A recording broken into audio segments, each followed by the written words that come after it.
ಶಿಕ್ಷಕರೇ, ಎಲ್ಲಾ ಶಿಕ್ಷಕರು ಕೆಟ್ಟವರೆಂದು ನಾನು ಹೇಳ್ತಾ ಇಲ್ಲ. ಪ್ರಾಮಾಣಿಕವಾಗಿ ದುಡಿಯುವ ಎಷ್ಟೋ ಶಿಕ್ಷಕರು ನಮ್ಮ ನಡುವೆ ಇದ್ದಾರೆ. ಆದ್ರೆ ತಪ್ಪು ಮಾಡುವವರನ್ನ ಸಮರ್ಥಿಸಿಕೊಳ್ಳುವ ಈ ಸಂಘಟಿತ ಜಾಲಕ್ಕೆ ನಮ್ಮ ಎಚ್ಚರಿಕೆ ಇದು. ನೀವು ಸತ್ಯವನ್ನ ಎಷ್ಟು ದಿನ ಮುಚ್ಚಿಡ್ತೀರಿ? ಪೋಷಕರು ಜಾಗೃತರಾದ ದಿನ ನಿಮ್ಮ ಈ ಮಾಹಿತಿ ಪ್ರತಿಗಳೆಲ್ಲ ಕಸದ ಬುಟ್ಟಿ ಸೇರುತ್ತೆ. ಮಕ್ಕಳ ಭವಿಷ್ಯ ಜೊತೆ ಚೆಲ್ಲಾಟವಾಡಬೇಡಿ. ನಿಮ್ಮ ಅಜ್ಞಾನದ ಕುಣಿಕೆಯನ್ನ ಮಕ್ಕಳ ಕುತ್ತಿಗೆಗೆ ಬಿಗಬೇಡಿ. ಪತ್ರಕರ್ತರು ಬರುವುದು ನಿಮ್ಮನ್ನ ಅವಮಾನಿಸ್ಲಿಕ್ಕಲ್ಲ, ವ್ಯವಸ್ಥೆಯನ್ನ ಸುಧಾರಿಸಲು, ಅದನ್ನ ತಡೆಯಲು ಬಂದ್ರೆ ಜನಾಕ್ರೋಶಕ್ಕೆ ನೀವು ಉತ್ತರಿಸಬೇಕಾಗುತ್ತೆ. ಸರ್ಕಾರಿ ಶಾಲೆಗಳು ಸಾರ್ವಜನಿಕರ ತೆರಿಗೆ ಹಣದಿಂದ ನಡೆಯುವ ಸಂಸ್ಥೆಗಳು.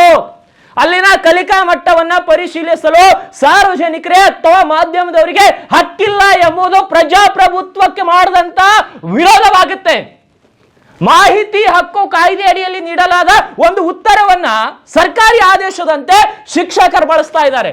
ಅದು ಸುಳ್ಳು ಆದೇಶ. ಇದ್ರ ಬಗ್ಗೆ ಇಲಾಖೆ ಏಕೆ ಸ್ಪಷ್ಟೀಕರಣ ನೀಡ್ತಾ ಇಲ್ಲ?